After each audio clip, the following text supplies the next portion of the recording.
Queridos telespectadores do canal Conversar, bom dia, boa tarde, boa noite. A gente nunca sabe, né, que horário que as pessoas estão nos assistindo.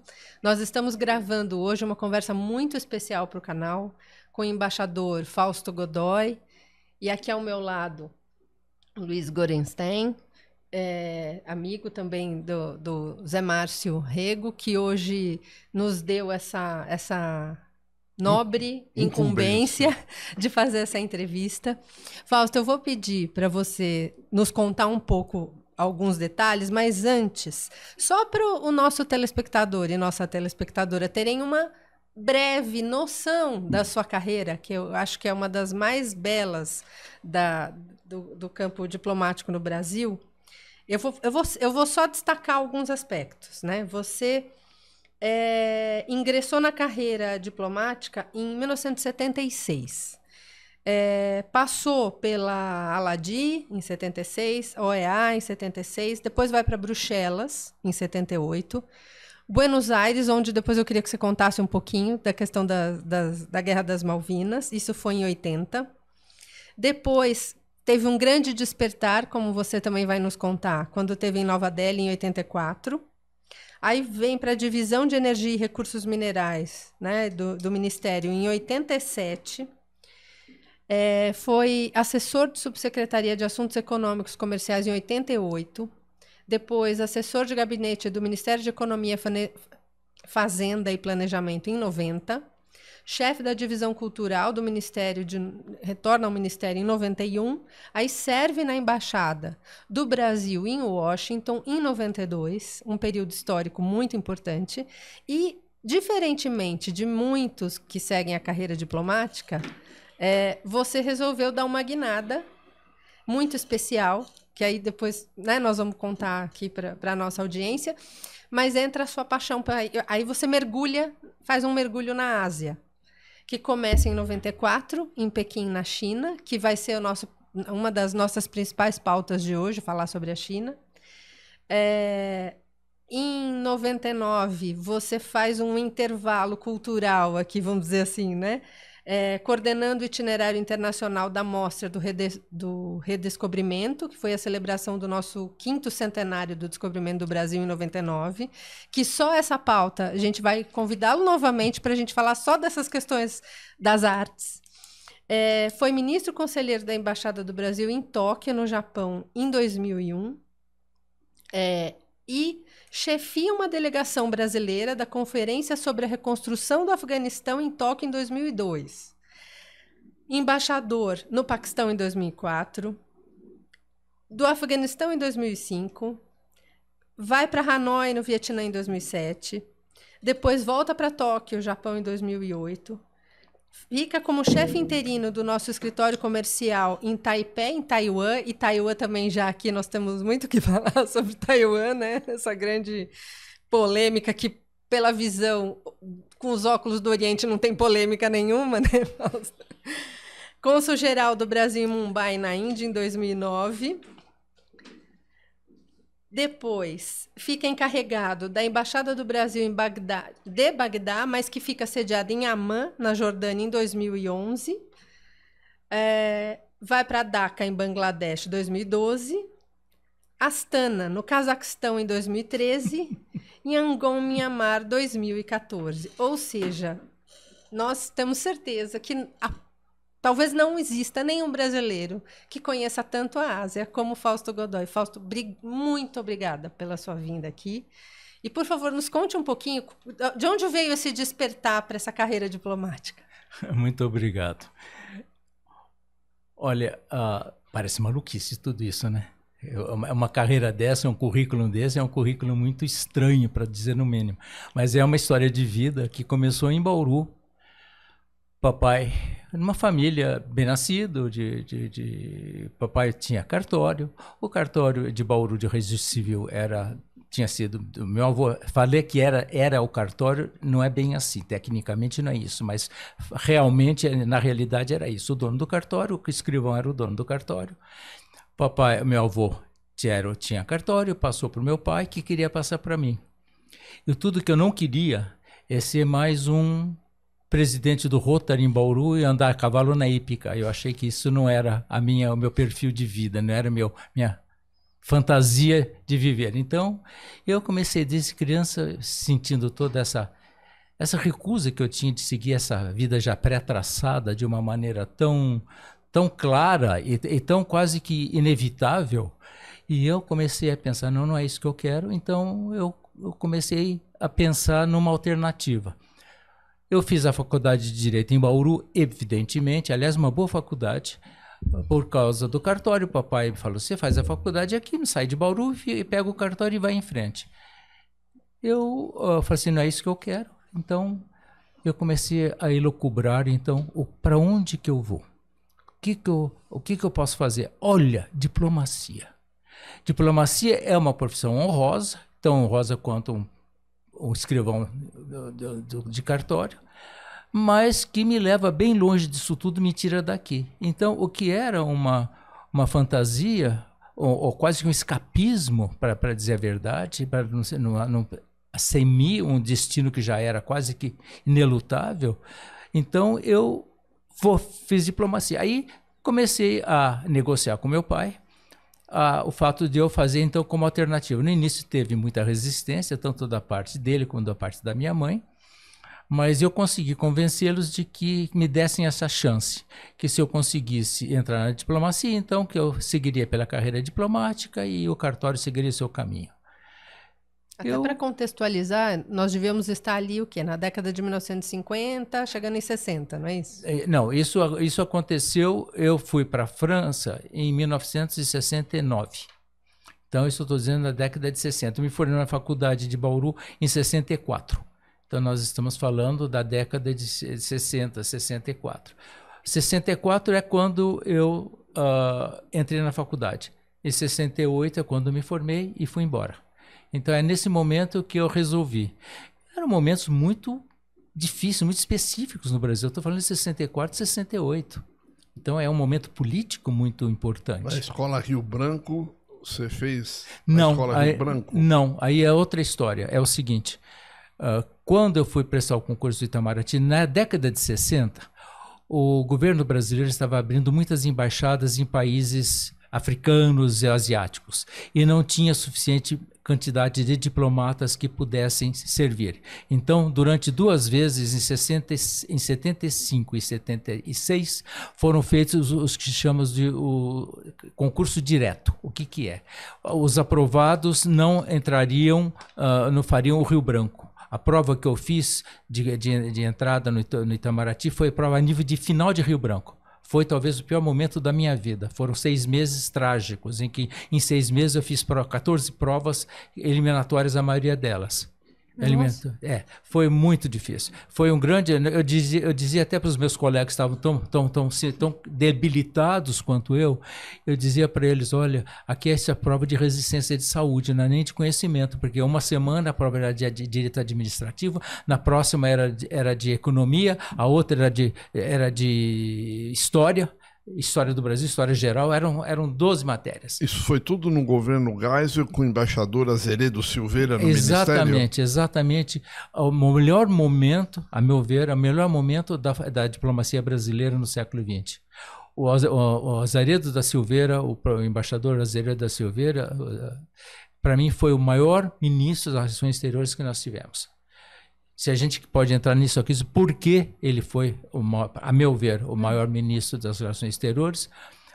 Porque, em pleno governo militar, ele desenvolveu uma teoria chamada do pragmatismo responsável. Essa teoria de diplomacia foi desenvolvida por ele. O que significa isso? Que são os interesses nacionais, são os interesses do Brasil que definem a nossa política externa. E não é a política, não é a ideologia.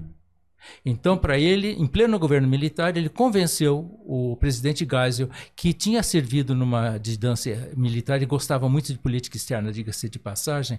Ele convenceu o presidente Geisel a transferirmos o reconhecimento da China de Taipei para Pequim.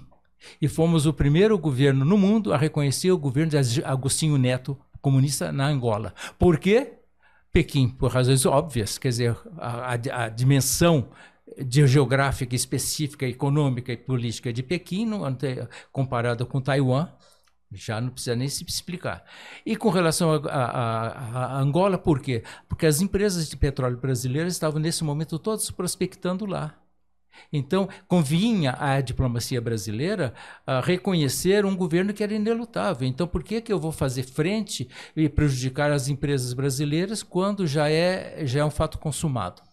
Então, tudo isso foi... Azeredo da Silveira, na minha maneira de ver, foi o maior ministro das Relações Exteriores que nós tivemos. Essa é a minha opinião pessoal, dentro, pelo menos, do meu tempo de vida. Agora, Fausto, nós tivemos aqui, recentemente, já foi ao ar uma entrevista, em breve deve ir ao ar a segunda, entrevistando o Pedro Dutra, que escreveu a biografia de Santiago Dantas. Uhum. São 2 volumes, né? É realmente um trabalho interessantíssimo.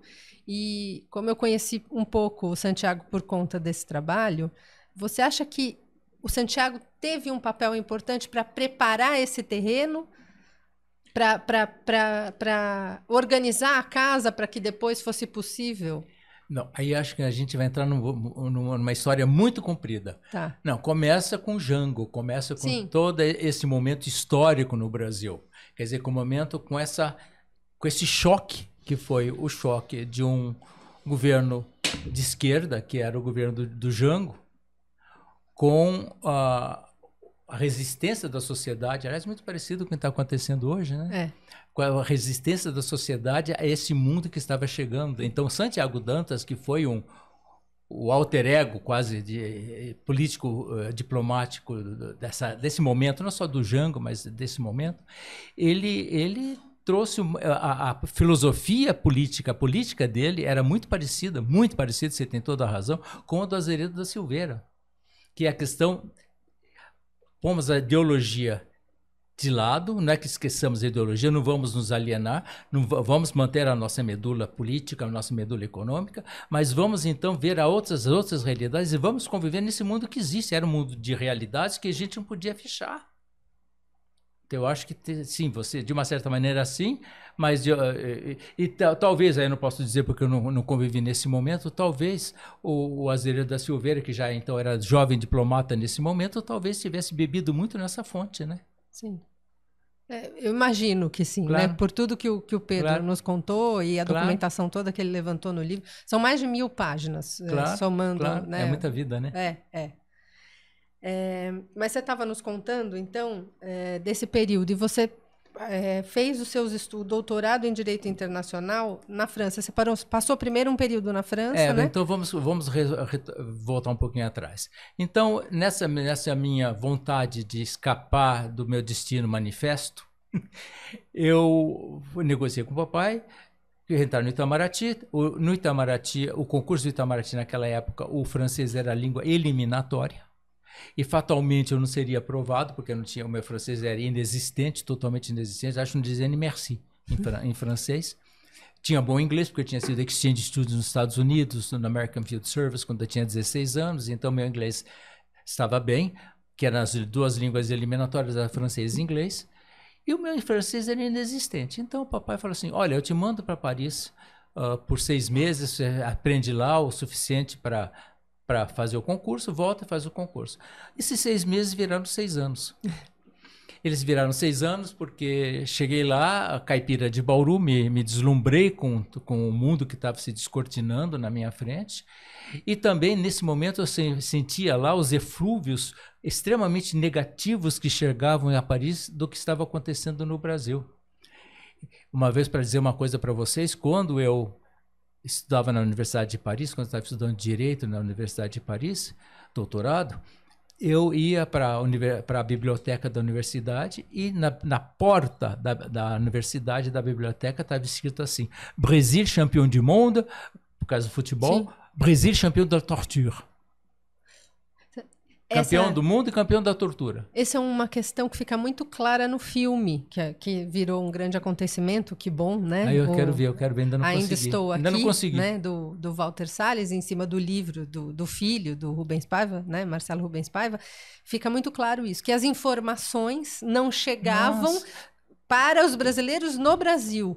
Em compensação, o grande movimento aconteceu fora. Era né? incrível a má fama, porque inclusive nós éramos assim um sucesso comercial de crescimento. Nós crescíamos a mais de 10% ao ano. Então as pessoas faziam o preço que se estava pagando para crescer de uma maneira tão acelerada. E então nós aqui lá em Paris escutávamos os horrores. E eu participei como todo jovem, na minha idade, eu tinha 25, 26 anos, participei de movimentos, vi as coisas todas acontecendo. Então, eu resistia muito a voltar. Então, eu fui fazendo cursos, um curso atrás do outro, para poder justificar para o papai ficar. Eu comecei com a Aliança Francesa, que meu francês não existia, então depois que eu fiz a Aliança Francesa, eu fiz Língua e Civilização Francesa na Sorbonne, depois eu fiz a École de Louvre, estudei História da Arte na École de Louvre, depois eu fiz o meu doutorado em Direito Internacional Público, até o dia que o papai falou assim, olha, a fonte secou. Ou volta, ou vai trabalhar na Renault, vai ser operário na Renault, vai consertar carro na Renault, ou então coisa. Aí eu achei que eu queria alguma coisa melhor na minha vida do que morar em Paris, ser imigrante e cidadão de terceira categoria na França. Então eu voltei para o Brasil, prestei o concurso de Itamaraty, tive muita sorte, passei logo, fui terceiro de turma, fui muito bem colocado, graças a Deus. E aí comecei a carreira. Quando eu comecei a carreira, evidentemente, tendo morado em Paris, tendo bebido na civilização europeia, francesa principalmente, quando surgiu a primeira oportunidade, o embaixador nosso, que foi embaixador em Bruxelas, me convidou, eu trabalhava no departamento dele no Itamaraty, justamente na divisão da OEA e na divisão Então, ele me convidou e eu fui com ele para Bruxelas, e depois ele foi designado embaixador em Buenos Aires e ele me convidou novamente e eu acompanhei. Mas a minha experiência em Bruxelas foi uma experiência muito, eu diria para mim, fracassada. Por quê? Porque eu não entendi Bruxelas, eu não entendi a Bélgica. Até hoje eu me arrependo profundamente, porque eu estava muito imbuído dos preconceitos dos franceses com relação aos belgas. Le petit belge, essa coisa toda. Então, como eu estava imbuído, eu não conseguia entrar numa civilização maravilhosa, antiquíssima. Só que a Bélgica como país existe desde 1831, portanto, é recentíssimo como país na Europa, mas como civilização ela é flamenga. Ela pegou o início, ela pegou Bruges, ela pegou a Holanda, que era junto, toda essa história. Resultado, eu não entendi. Vivia em Paris, só com os meus amigos que eu tinha feito lá, quando eu não podia, quando eu tinha espaço de sobra. E aí, cheguei em Buenos Aires, e aí Buenos Aires foi um outro momento na minha vida. E uma outra Argentina, em 1980 também, né? Olha, eu peguei a Argentina, eu tenho um imenso carinho pela Argentina. Imenso carinho. Gosto muito da Argentina e dos argentinos. Tenho horror de brasileiro que fala mal de Argentina. Eu também. Porque não tem nada a ver. Uma coisa é uma coisa, outra coisa é outra coisa. Eu peguei a Argentina em pleno governo militar, no início do governo militar. Eu cheguei na Argentina com o presidente Videla, que foi o primeiro. Passei pelo Viola, passei pelo Galtieri, passei por todos e peguei as Malvinas, a Guerra das Malvinas, de cabo a rabo. Do primeiro dia, quando os argentinos invadiram Port Stanley, até o último dia, até depois do último dia, quando o presidente Alfonsín já estava eleito, quando eu saí. Então, toda essa experiência na Argentina foi uma experiência extremamente rica para mim, diplomaticamente e pessoalmente também. E a Embaixada do Brasil, né, na Argentina era representante dos ingleses, então você comentou que tem uma questão da comunicação ali, exatamente. Né? Quando houve esse rompimento das relações, a Embaixada da Suíça passou a representar os interesses da Inglaterra e a Embaixada do Brasil passou a representar os interesses da Argentina. Então, nós é que fazíamos a intermediação. Durante a guerra, em vários momentos, muitos momentos, os estados maiores, principalmente o Estado Maior da Argentina, mandava comunicado conjunto para o governo. Era o único meio de comunicação com os ingleses, era através da embaixada. Então, às 3 horas da manhã, nós éramos acordados para pegar um comunicado conjunto, que é uma era um notícia. Telégrafo? Não, é papel. Ela levava em mão, entregava lá. Então, isso tudo, eu passei por tudo. E foi... Bom, agora nós vamos entrar num momento que eu acho muito interessante, é o seguinte, e porque isso é importante. Foi o primeiro momento na minha vida diplomática em que eu vi que os argentinos estavam procurando uma latinidade. Olha.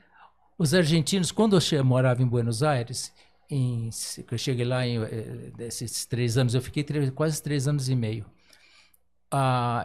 No início dos anos 80, a grande maioria da população de Buenos Aires era argentina de primeira geração. Como argentina de primeira geração, os vínculos que eles tinham eram muito mais com a geração dos seus pais na Europa do que com eles. Então eles diziam, os argentinos falam francês, não sei o que lá, aquela coisa que eles falam. Sim. Mas era verdade. É verdade. Quer dizer, era muito difícil de você entender a Argentina se não fosse por aí. Foi quando os argentinos nos deram as costas. Os americanos nos deram as costas, os europeus nos deram as costas. O que nos sobrou? Os nossos irmãos latinos. Eu era chefe do setor cultural, eu nunca participei de tantas reuniões, festas com relação à comunidade italiana pela Argentina, a comunidade francesa pela Argentina, e lá vou eu como chefe. Nunca ganhei tanto poncho na vida, que eram os presentes que eles davam quando a gente estava representando, justamente procurando uma latinidade, um ponte, não tem nada a ver com o francês ou com o inglês. E foi então que eles estavam procurando se encontrar uma latinidade. E foi muito interessante, porque a gente também viu lá na embaixada, nós vimos também o quão era, de uma certa maneira, fictícia essa latinidade de parte dos outros países vizinhos. O Chile, o Uruguai, e nós, então, no meio disso tudo. Então, foi um momento politicamente muito interessante, os argentinos se vendo diante de uma realidade que eles não esperavam, que eles não contavam. Principalmente, eu não faria os argentinos, eu diria principalmente os portenhos, porque isso tudo... Buenos Aires é mais da metade da população da Argentina, portanto, tudo que acontece que define a Argentina passa em Buenos Aires. Eu andei bem pela Argentina, sei que fora da Argentina, fora de Buenos Aires, não é isso. A quebrada do Mauá, Tucumã, todos esses lugares por onde eu andei, não é. Mas quem define a vida política da Argentina é a capital. Então, esses portenhos estavam procurando esse mundo que eles não estavam entendendo. Eles não estavam entendendo o que eles eram. Isso é uma coisa muito importante do ponto de vista da história, porque quando se acusa os argentinos de serem isso, aquilo outro, é que eles são. Não é que eles queiram, é que eles são. Eles estão num processo de latinização, se puder ver. O Milei é bem isso. Essa latinização esdrúxula, em que o mundo peronista, que é um mundo mais similar a essa coisa da terra, da coisa, não conversa com o mundo mais empresarial, que é mais Milei. Então, isso que é acho que é o grande desafio da Argentina. Eu queria fazer uma pergunta, só mudar um minuto o assunto. Pois não. Do seguinte, o Itamaraty mandou para o exterior, seguidamente, ao longo dos 60, 70 anos, pessoas de fora para cargos importantes, especialmente naquele famoso circuito Elizabeth Arden. Claro. Eu vou citar aqui alguns nomes: Auro Morandrade, Itamar Franco, José Aparecido de Oliveira, Aurélio Lila Tavares, Delfim Neto. Como os embaixadores de carreira sentem essa inclusão desse pessoal de fora? Vamos primeiro definir juridicamente o que é isso. O embaixador é um representante pessoal do presidente da República. Portanto, o cargo de embaixador não é um cargo vinculado à carreira diplomática. Não necessariamente se vincula que todo embaixador tem que ser da carreira, para começar. Então, é factível. Então, uma embaixada é feita de um embaixador, tem um ministro conselheiro, basicamente, nas embaixadas maiores, e depois tem todo o quadro diplomático. Quando acontece de ter um embaixador fora da carreira, esses que são designados, que você mencionou, então, quem é que atua realmente? É o ministro conselheiro. Porque o ministro conselheiro é um diplomata de carreira. Portanto, em muitos momentos, esse embaixador fora da carreira se baseia, se prende ao ministro conselheiro. E começa em que a embaixada funciona. O Itamaraty é um quadro extremamente profissional. Eu tenho o maior orgulho de ter sido diplomata, porque é um quadro de profissionais da maior qualidade. Nós temos esse conceito de obediência, não, de concordância com tudo que está acontecendo, e nós somos muito empenhados nas coisas. Então, o fato de se ter um embaixador fora da carreira, se ele é positivo, se ele atua ou não, de uma certa forma, para dizer a verdade, é quase que irrelevante.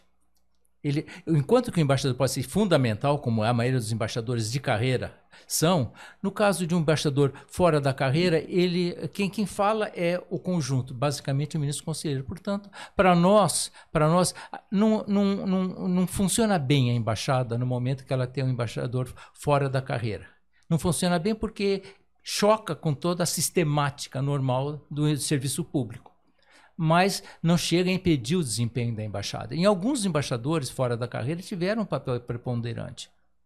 Então, o Roberto Campos é considerado do Itamaraty ou é um destes externos? Não, o Roberto Campos era da carreira. Era da carreira, né? Agora, vamos começar a entrar na Ásia? Porque vamos. eu tô com medo do nosso tempo, embora o convite já esteja feito para você retornar, porque vai muita coisa, né? Muita coisa. É muita coisa. Depois de Buenos Aires, em 84, é quando você tem o primeiro contato com a Índia, né? Quando você vai para Nova Delhi e conta um pouco para nós essa experiência, porque pelo que você diz, foi a grande mudança na sua vida. Não, né? A Índia foi a minha descoberta de mim, não só da Índia, mas de mim. Eu, caipirinha de Bauru, metido a besta, morando 6 anos de Paris, muito chique, morando no Ocidente, em Bruxelas, essa coisa. Aí chego na Índia. Em 84, a Indira Gandhi ainda era viva, a primeira-ministra Indira Gandhi. Eu estava lá quando ela foi assassinada, vi coisas horrorosas quando ela foi assassinada, mas não é isso que conta, não. Quando eu cheguei na Índia, eu tive um choque. Foi aquele grande choque. A Índia em 84 não é a Índia de 2024. A Índia de 84 era miséria, desgraça, blá, blá, blá, terceiro mundo, não alinhamento, todo esse mundo que estava acabando. E eu cheguei lá e topei, eu cristão, mais ou menos, mas católico, batizado, cheguei lá e topei com Ganesha. Um menino com cabeça de elefante, cultuado com a mesma fé, com o mesmo empenho que na mitologia cristã. As pessoas vão ao templo, levam docinho, porque Ganesha é guloso, ele gosta de docinho. Tem o templo dos ratos, porque o veículo dele é rato. E ele é um menino com cabeça de elefante. E eu, diante dessa realidade, assim, meu Deus do céu, e agora? Esta é uma realidade. Como esta é uma realidade, como é que eu vou conviver com ela? A Índia, com toda essa parafernália de som, de gente, de cultos, essa coisa toda, dessa densidade civilizacional que é a Índia. A Índia é um mundo civilizacional, é um sonho.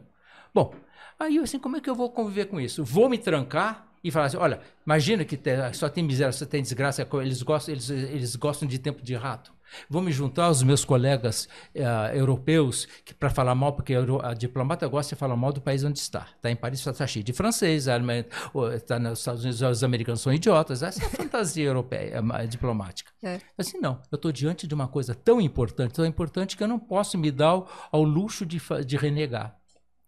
Me joguei na Índia, mas me joguei. Foi tapas e beijos, pá, pá, pá, pá. E aí, mas quando você diz me joguei, você mergulha estudando também essa cultura? Tudo, estou estudando, vivendo, convivendo. Os meus melhores amigos de vida até hoje são indianos. Eu estou com eles todos os dias. Hoje, estou no celular. Resultado, esse mundo, porque uma coisa que eu tenho que dizer a favor dos indianos é que eles são extremamente hospitaleiros. Eles são acolhedores. Então a Índia te suga, ela te absorve, tanto que ela não te permite ser outra coisa. Então os indianos, eu estava em casa meia-noite, as pessoas, eu estou com saudade de você, vim te ver. Quer dizer, eles não fazem essa fronteira, a amizade é absoluta e inescapável.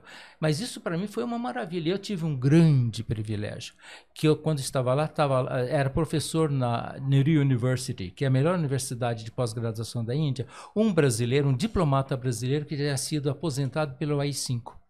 Professor José... Eu fico emocionado quando falo nele, desculpe. O professor José Leal Ferreira, que foi o meu guru. Ele foi minha introdução, de uma generosidade, de uma cultura. Este homem... E ele ficou morando lá? Ficou. Ele foi, quando em 68, no AI-5, o chefe dele, embaixador-chefe dele, recebeu um telegrama secreto exclusivo dizendo que o embaixador ia secreto exclusivo, que só o embaixador podia ter mais conhecimento. Uma vez terminado o assunto, rasgava, ninguém falou. Recebido, dizendo se tinha na embaixada alguém, se tinha um bêbado, um comunista ou um homossexual. Ele caiu um desses três e voltou para o Brasil, foi aposentado, voltou para o Brasil, não encontrou espaço aqui, a família se sentiu meio ressabiada, voltou para a Índia e ficou lá. Quando eu cheguei lá, ele já tinha 30 anos de Índia e era leitor de língua portuguesa e civilização brasileira na Nehru University. Ele dava aula de português para ninguém menos do que o Raul Gandhi e a Priyanka Gandhi, filhos do Rajiv Gandhi.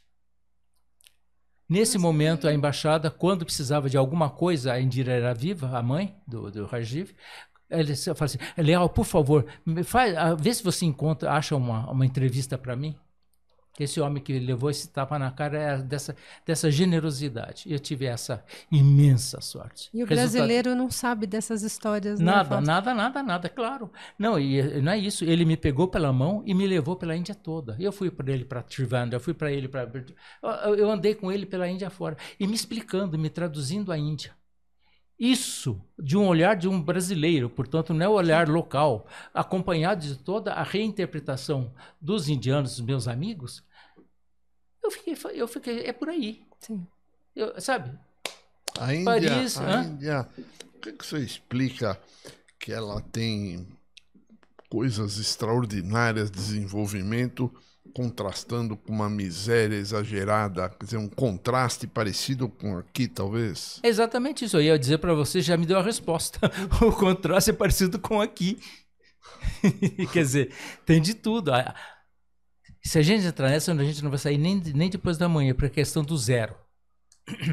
Os indianos são, a meu conhecimento, eles têm uma sensibilidade, uma percepção que vai além da percepção lógica. Eu acho que eles têm até uma percepção epitelial. A gente não engana o indiano. Eu digo sempre, quando quero dar um exemplo, eu falo assim, você fala para um alemão, uma vaca está voando, a cow is flying. Ele fala, vaca não voa, cria atrito com você. Você fala para um americano, uma vaca está voando, ele levanta para ver se a vaca está voando realmente, porque ele é ingênuo. Você fala para um indiano e você fala para um brasileiro, a vaca está voando, ele fala, então deixa eu voar. Porque ele sabe que a vaca não voa, mas ele não quer criar atrito.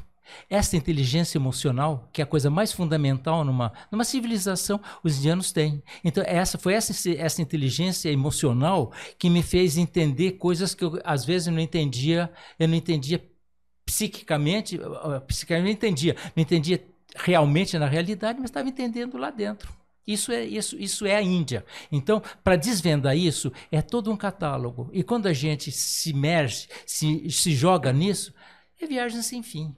A Índia é uma viagem sem fim. Volta e meia eu estou na Índia. Eu não sei quantas vezes eu já estive na Índia depois que eu voltei. Eu estive lá 3 anos atrás de novo. Porque eu não vou para a Índia. Eu vou visitar fulano, beltrano, cicrano. Acontece que eles moram na Índia. Acontece que a Índia é essa coisa toda que me propicia. Será que também tem relação com a enorme espiritualidade do povo indiano, isso? Não. Essa espiritualidade também, um dia a gente tem que conversar bastante sobre essa espiritualidade. Que muito dessa espiritualidade é um pouquinho para estrangeiro ver. Existe sim uma espiritualidade, existe, mas a espiritualidade real não tem nada que absorve. Por exemplo, você vê aqui na Avenida Paulista esses Hare Krishna, esses meninos batendo sininho, essa coisa toda. Para Hare Krishna. O hinduísmo não permite conversão. Você nunca será hindu. Eles nunca serão hindu.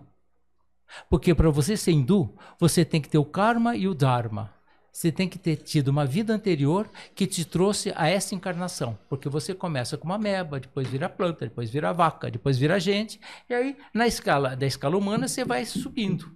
Você começa como um Dalit, que é a primeira encarnação humana, cuja presença conspurca todos os outros. Aí você vai pegando todas as quatro Varnas, que são as castas. Então, para fazer todo esse processo de ascensão, é um processo que é próprio deles. Então, para você ser hoje, para o indiano, de uma Varna, uma casta, vamos falar de casta, que Varna a casta é a subdivisão de Varna. Você ser de uma casta específica na Índia é porque em vidas passadas ou você ganhou méritos para chegar onde você está, ou você perdeu méritos, se era melhor e deixou por causa do seu Dharma. Todos nós temos o nosso karma, que é a nossa vida pregressa, e o karma, que é como é que a gente se insere nesse momento. Nesse momento, como você vem dessa história de vidas anteriores, então aí você define nessa vida o que você vai fazer. Se vai fazer boa pessoa, se vai má pessoa, dependendo disso você vai seguindo. Então, você está vendo, tudo isso é tão amplo que a gente tem para conversar, porque se você entrar nessa, não sai. Não. Mas, de qualquer maneira, é isso que dá. Então, o indiano, a religião, para eles é isso que eu estou falando, mas para nós não tem nada a ver com isso. Então, eu vou bater sininho na Avenida Paulista, mas não adianta nada. Fausto, tem um intervalo, né, de 84 até 94. Você, nesse meio tempo, em 92, esteve em Washington, mas eu queria entrar no nosso tema principal, que é justamente em 94 que você serve na Embaixada de Pequim, na China. E eu imagino que aí seja uma outra etapa também tão importante quanto a chegada na Índia, a sua descoberta sobre a China, não? A minha experiência na Índia é uma experiência mais pessoal.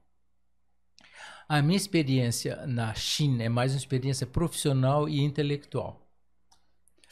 Eu não tive na China, por razões evidentes, principalmente a língua, eu não tive na China, na Índia se fala inglês, portanto você vai para cima e para baixo sem nenhum problema. Eu estudei mandarim, aprendi o suficiente para andar, porque eu sou muito andarilho, eu sou muito viajeiro. Então eu precisava do mínimo da língua para poder não me perder. Porque ninguém fala lá outra língua na Índia, senão as línguas chinesas, principalmente o mandarim, que é de 90%, na China, desculpe, 90%. Então, quando a minha experiência na China... Mas ainda é assim? É. Eu não tive lá depois, mas duvido, quer dizer, evidentemente que os empresários, o pessoal que lida com business, talvez esteja estudando inglês, mas a grande população tem a menor ideia. Então, o comércio exterior que eles têm, o inglês deve estar hoje onde precisa, deve haver inglês. Certamente. Ou não, isso é uma coisa interessante. Ou então o tradutor, que é um cargo extremamente político, por incrível que pareça. O intérprete numa reunião é fundamental. Por quê? Porque o intérprete é que vai dar o verdadeiro tom das conversas. Por exemplo, numa mesa de negociação, vocês desse lado falando mandarim e eu desse lado falando português. Entre vocês, tem vários momentos que vocês vão se comunicar em mandarim e que se o intérprete captar, ele vai dizer o que aconteceu. Porque na Ásia, principalmente na China, no Japão ainda, a mesa de negociação não é a etapa final. Nunca é. Porque as decisões são tomadas em colegiado, elas vão subindo de patamar. O negociador que está negociando vai falar com o chefe dele, que vai falar com outro chefe, vai chegar no CEO, esse vai dizer, então manda dizer que é isso. Então esse processo, com o intérprete, você consegue captar o que está indo. Se você não fizer isso, você fica nas mãos deles. Ou então você estuda a língua, o que é dificílimo, é muito difícil. Então, o papel do intérprete é isso. Então, por quê? Como na Ásia, como no Japão também, isso é muito importante para o empresário brasileiro. O empresário brasileiro tem que saber lidar com essa realidade que ele não entende, ele acha que ele vai, como aliás o europeu, por causa disso dá tudo errado lá. Por causa disso que ele vai lá para negociar e quer uma resposta na hora, saindo da reunião, não vai ter. Não vai ter. A lógica é completamente diferente, né? Pois é, não só é completamente diferente, como é nefasta, porque se você leva... Quantas brigas eu não presenciei de gente, não entendo, sai da reunião, não vai ter, não adiantou. Isso tá vendo? Isso é vivência. Essa vivência que é fundamental para as pessoas entenderem como é que um brasileiro tem que se portar na China. O chinês é um povo extremamente hospitaleiro. Eles são um povo acolhedor, extremamente acolhedor. Mas bandido, entre aspas, claro, com carinho. Bandido com carinho. É. Porque ele é comerciante de alma. Então, eu me perguntava assim, comunismo na China? Que é isso? Comunismo à la chinesa? O maior número de milionários do planeta está na China. Que comunismo é esse? Eu fico tão mal impressionado quando eu vejo os brasileiros falando comunista chinês. Que comunista tem? Se nós fôssemos comunistas como chineses, estaríamos muito bem, obrigado. É o maior número de milionários do planeta, milionários privados, não é milionários vinculados ao governo. Então, para entender a China, a gente tem que entender uma série de coisas que, tirar do nosso ideário, de nossa ideologia, tirar certos chavões que são nefastos para o relacionamento, porque não tem nada a ver.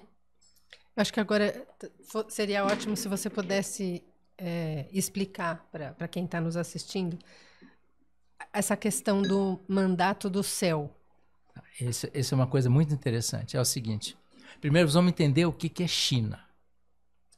A palavra China em mandarim é Zhongguo. Zhong, meio, Guo, país do meio. Os chineses nunca se aceitaram como um país apenas.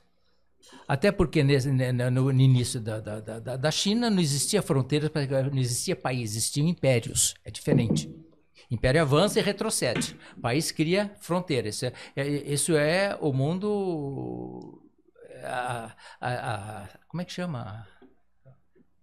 A coisa da convenção que definiu os limites, a Guerra de Westfália. Isso é o mundo westfaliano. Então, para a China, ela nunca quis ser um país. Ela é uma civilização. Zhongguo. Com todos os seus valores, com todas as suas histórias, com toda a sua ancestralidade. O que ela fez ao longo da história? Ela nunca invadiu. Se vocês procurarem qual é o país que a China invadiu, ela não invadiu nenhum. Tibete. Ela sempre achou que é dela. E era dela. Historicamente, tem toda uma história conturbada de relacionamento, mas o Tibete nunca foi uma coisa que ela trouxe. O Tibete era, deixou de ser. É toda uma história. Eu não vou entrar nessa história do Tibete, que por si já é um... É para outro episódio. É uma coisa. Ela acha que o Tibete é dela e Taiwan, que era dela por causa que até a chegada de Chiang Kai-shek, Taiwan era uma ilha, era da China. Então, fora isso, esse aqui é o meu universo. Como é que eu vou chegar para os outros países? Através do comércio, da economia. Então, é a geoeconomia que conta para os chineses e não a geopolítica. Evidentemente que agora tem implicações geopolíticas, porque, sem querer, a economia transborda para o político, mas a ênfase da China sempre foi a economia, comércio. Então, eu vou comercializar, eu vou fazer a Rota da Seda. No século II a.C., os chineses inventaram a Rota da Seda. A Rota da Seda levava mercadoria seda, chá,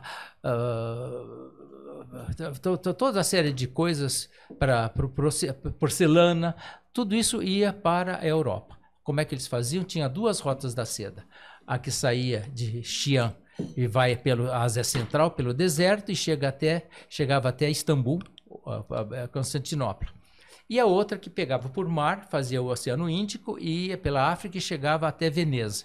Então, foi aí que a China transformou o Ocidente independente dos produtos chineses. A elite europeia, que todo mundo queria ter um vaso, uma porcelana chinesa. Resultado disso, criou uma dependência econômica muito grande que só se desfez quando a Europa começou depois da Revolução Industrial, a Europa começou a crescer, começou a fazer toda a sua coisa e reverteu o processo.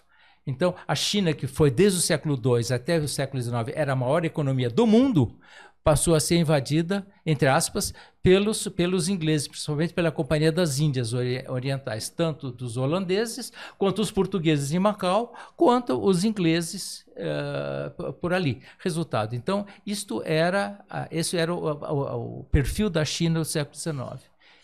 Então, eu me perco, então, porque a história toda me traz de volta. O mandato do céu. Tá. Então, mas o que faz tudo isso?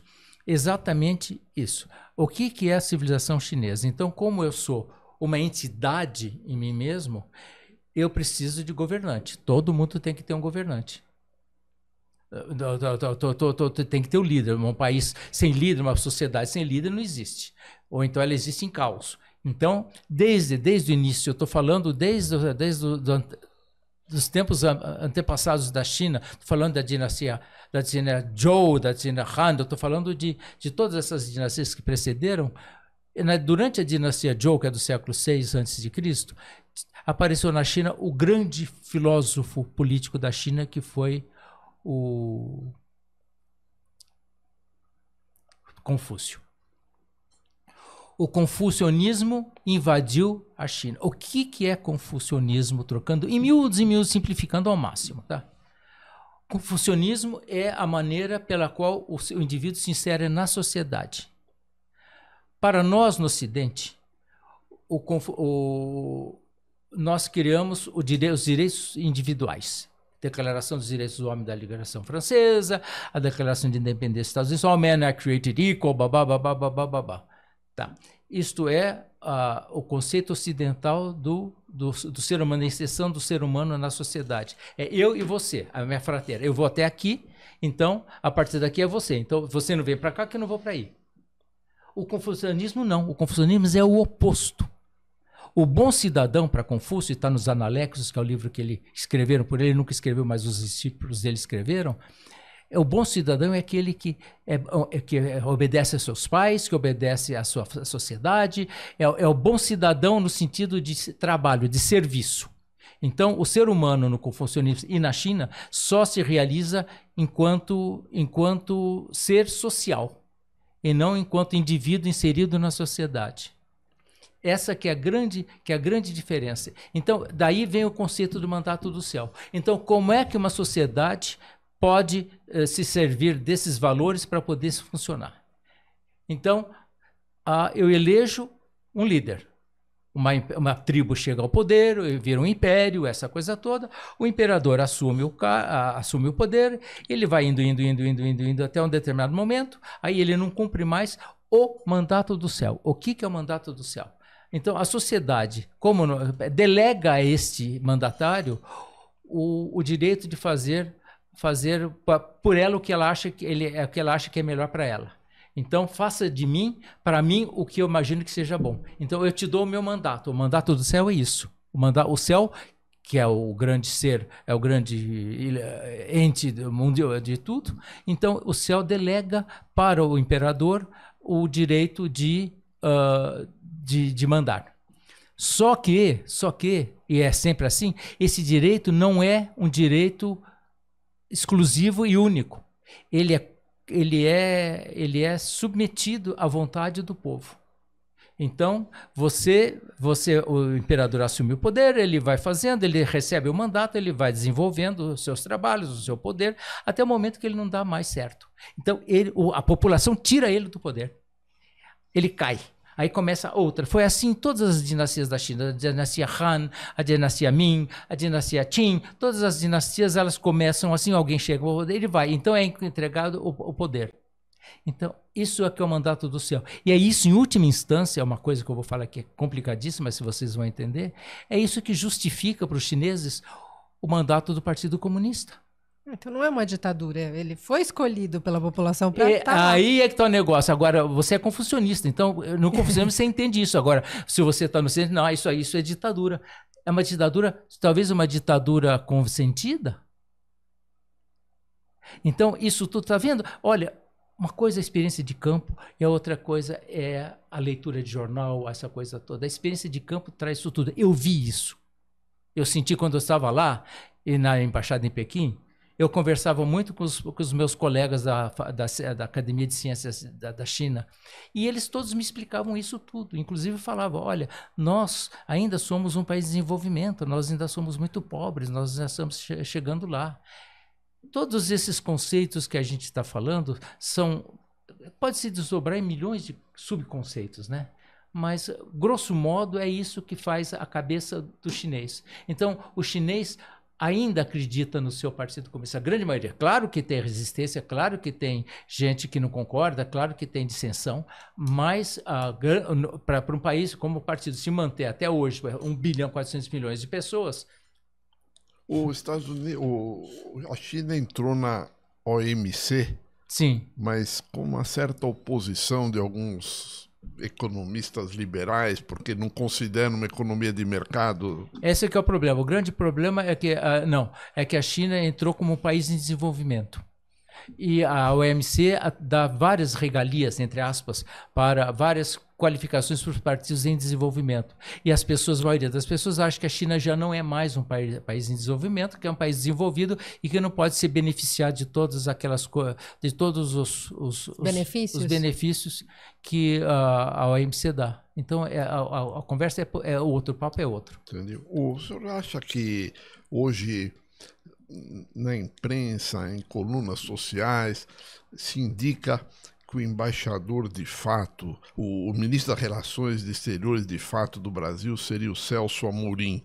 O senhor pode fazer algum comentário sobre isso? Você me permite não fazer? Claro. Você me permite fazer? É muito da minha casa. Eu tenho sim minha opinião, mas eu prefiro guardar para mim porque é muito polêmico isso. Tá? Inclusive, gosto muito do embaixador Mauro Vieira, que é um amigo querido meu. Então, é uma coisa quase que pessoal. Desculpa. Não, claro, claro. Mas voltando um pouquinho à China, acho que a gente precisa agora chegar um pouquinho mais nos dias atuais, né? Então, a gente tem Trump reeleito, ele fez uma série de promessas de campanha e, ao que tudo indica, ele vem anunciando o seu secretariado, pelo perfil dos secretários, muito provavelmente ele deve cumprir o que ele... ou vai tentar, pelo menos, cumprir o que prometeu, né?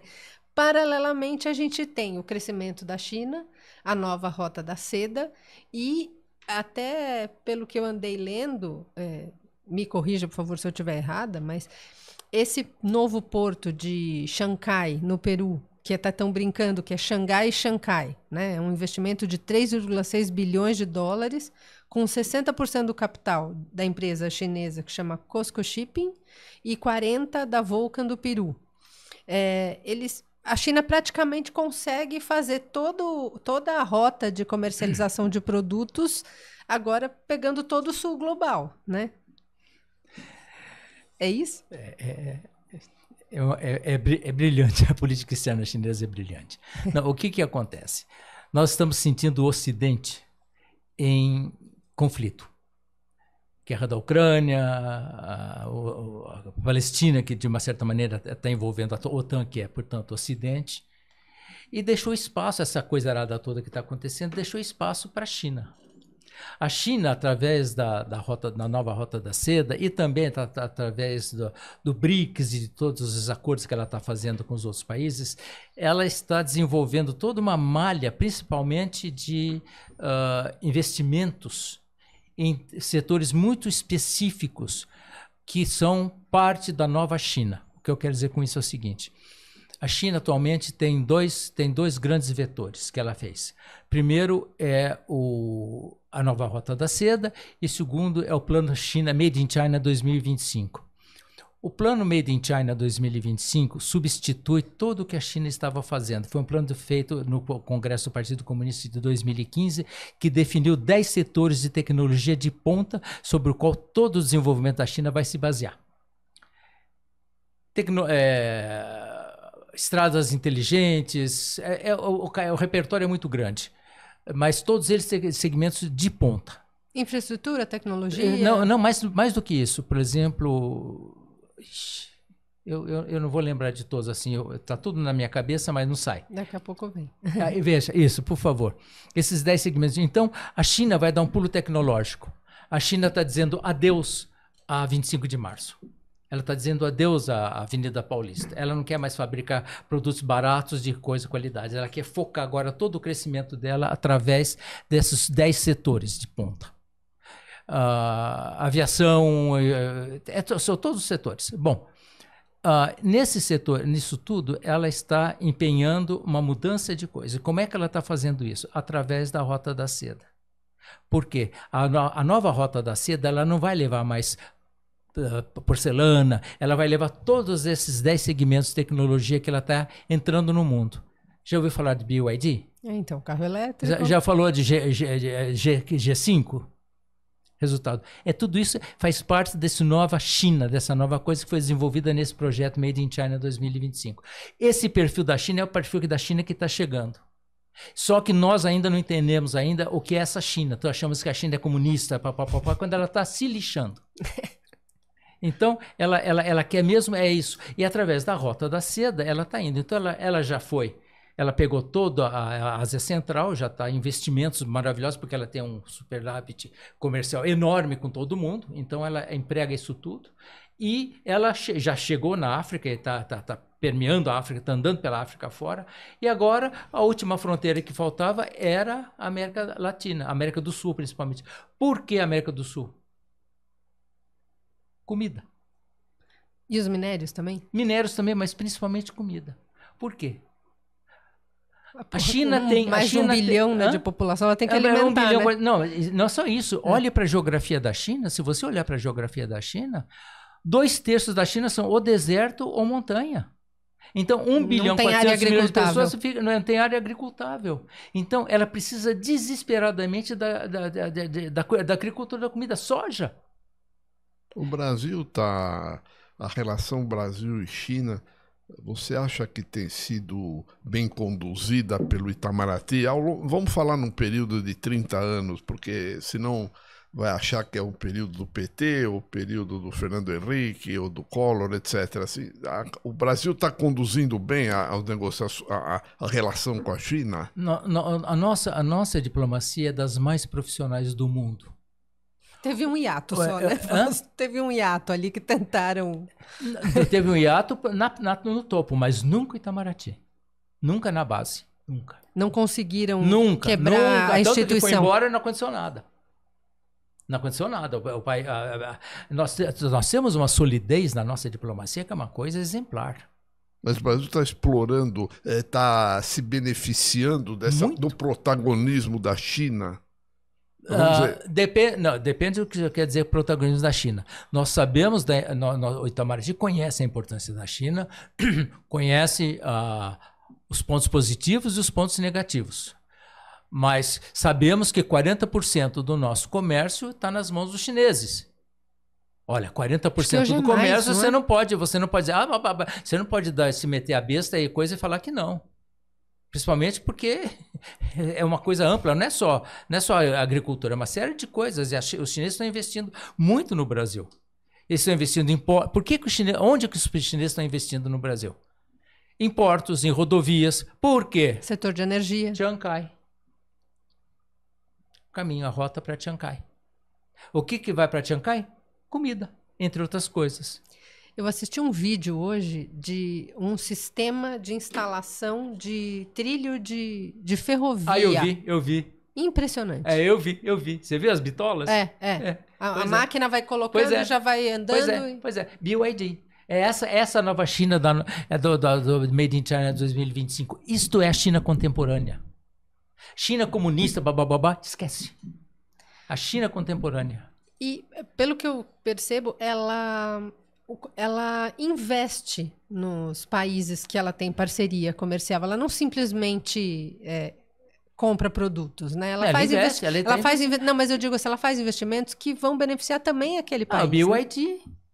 A BYD está pegando a antiga fábrica da Ford e está se instalando para fabricando os carros no Brasil.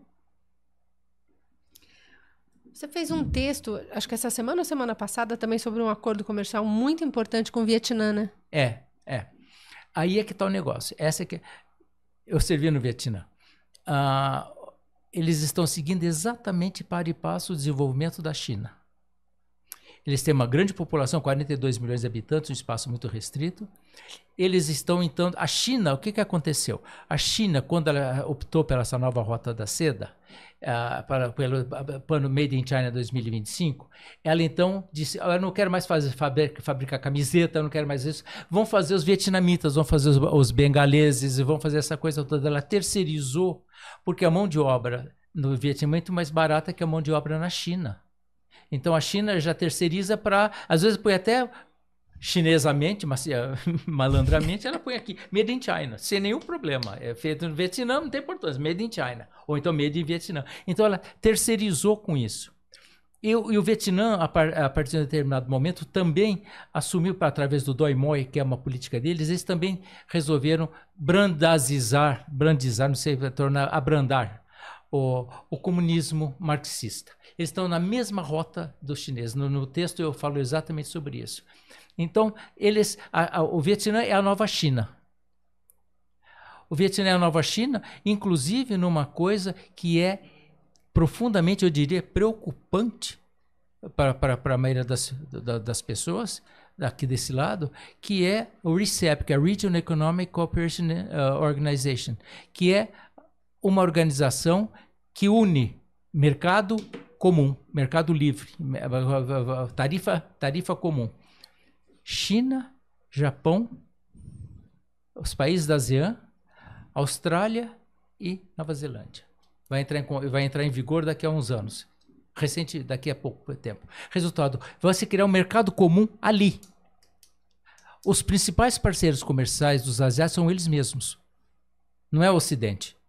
São eles mesmos. Resultado, será que vai estar se conformando um mundo fechado na medida em que o Trump fecha a América para o mundo? Será que eles vão dizer, então, bye, vamos ficar por aqui?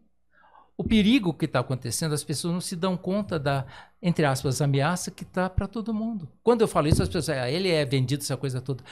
Meninos, eu vi. É diferente.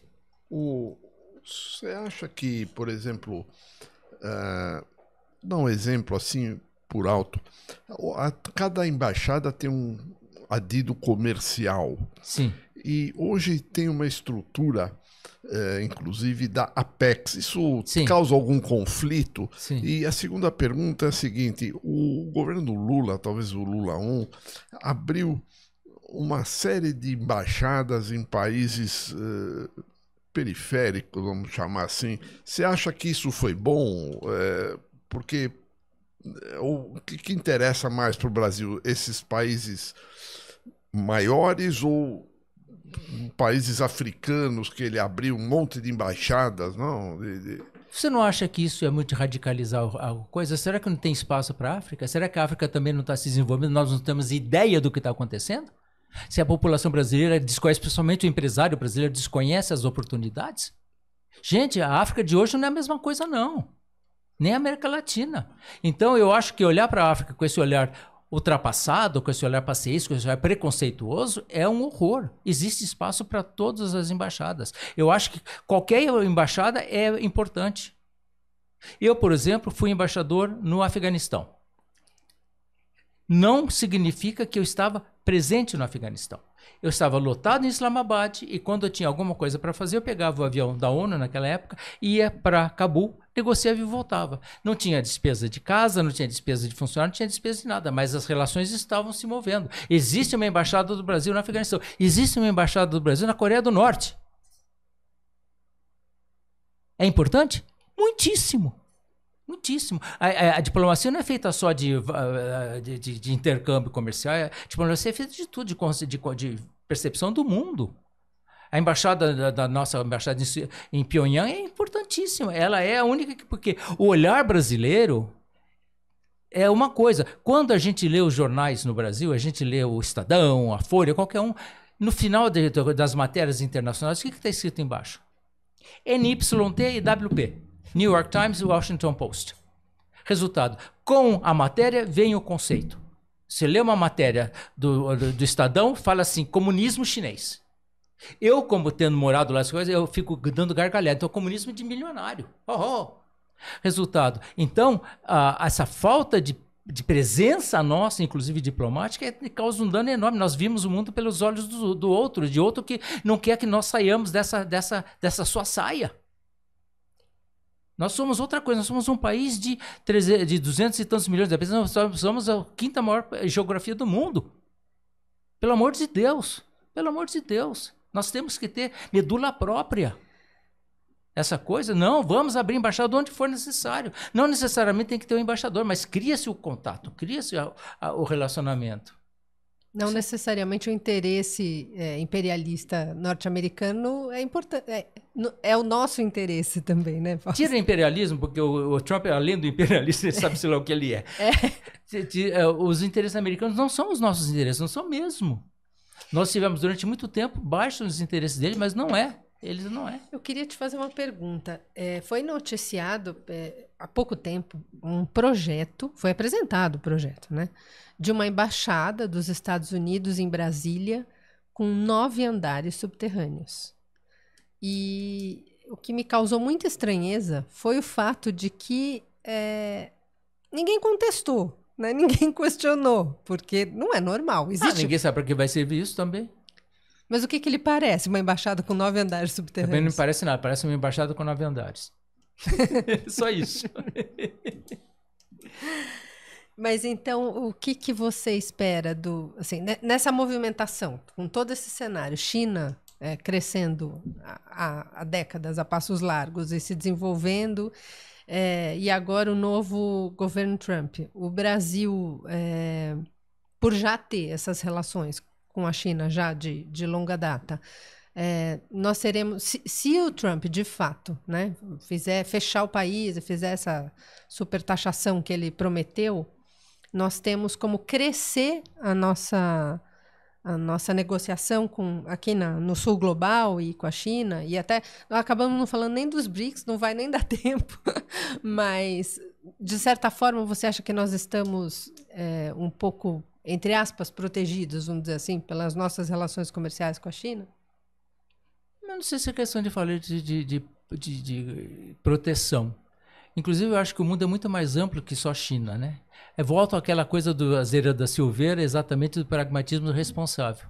Vamos negociar com quem nos interessa. Se os chineses nos interessam muito bem, se os alemães nos interessam muito bem, se os argentinos nos interessam, passamos em cima de uma lei e vamos também negociar. Eu acho que são os interesses nossos que devem conduzir, não a esse, não aquele, mas uma diplomacia universal.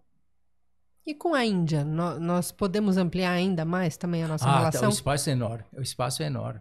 Mais uma coisa, os indianos estão aqui. A quantidade de empresas indianas, principalmente de farmácia, aqui no Brasil é muito grande.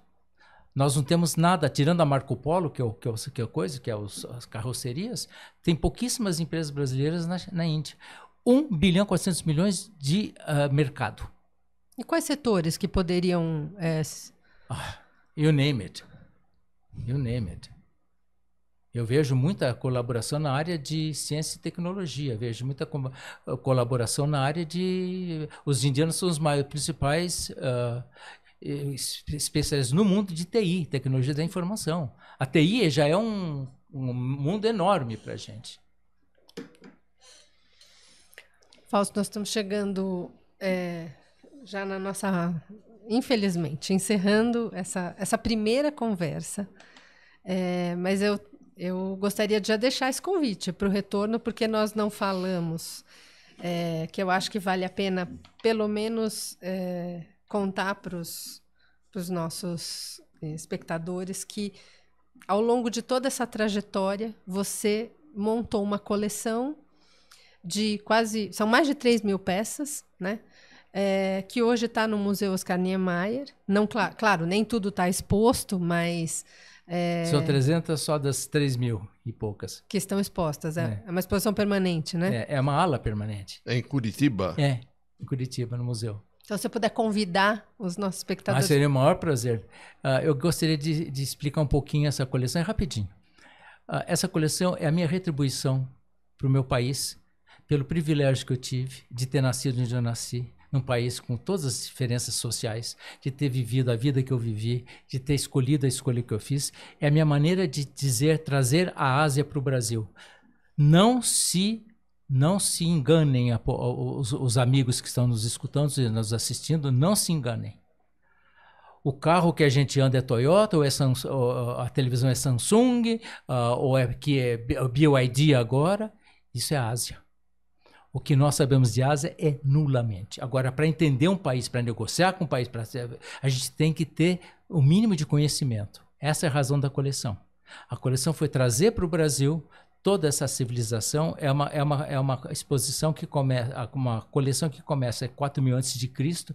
e vai até a contemporaneidade. Tem muita coisa de arte, não diria arte é uma palavra pequena perto disso. Civilização, tem de tudo. Tem até pinico. Resultado, por quê? Porque o pinico é importante em um determinado contexto. Isso tudo é a minha maneira de agradecer ao Brasil e de trazer isso. Eu fico muito, muito impactado com a falta de massa crítica no Brasil. Eu tenho a impressão de tudo que eu falei aqui deve estar chocado muitas pessoas terão ficado muito chocadas, mas eu falei com convicção. Eu posso errar, ninguém é perfeito, mas eu falei com convicção. E essa mesma convicção é que me fez trazer essa coleção para o Brasil para tornar os brasileiros mais perto da Ásia. A Ásia não é o único continente, mas é um continente que vai definir o século XXI. Já está definindo. Se a gente olhar para o que está acontecendo na Europa, o que está acontecendo na África, o que está acontecendo na Ásia, o que está acontecendo nas Américas, a gente vê de longe a importância da Ásia. E isso tudo, sem conhecer o outro, a gente não vai se encaixar. Principalmente nós no Sul. A palavra Sul Global é uma coisa meio complicada. Nós do Sul Global, que temos estamos tão longe de tudo isso. Isso é, nós usamos os produtos, nós utilizamos a tecnologia, mas nós não sabemos quem são. Isso é impossível. Então a coleção é isso. Então vamos já organizar a próxima entrevista, porque ainda tem muita coisa para falar, né? A gente não falou sobre o Japão, a gente acabou não entrando a fundo na questão de Taiwan, não falamos pouco de Índia, dá para entrar muito mais na Índia, também não falamos da sua experiência no Cazaquistão, né? Enfim, Fausto, muito obrigada. Luiz, foi um prazer. Muito obrigada. Muito obrigado por termos aqui os dois. Muito obrigado, tá? E espero que a gente continue talvez um bate-papo mais à frente. Esperamos que a nossa audiência tenha gostado dessa conversa, como nós também. Obrigadíssimo. Obrigado a vocês. Obrigado à audiência também.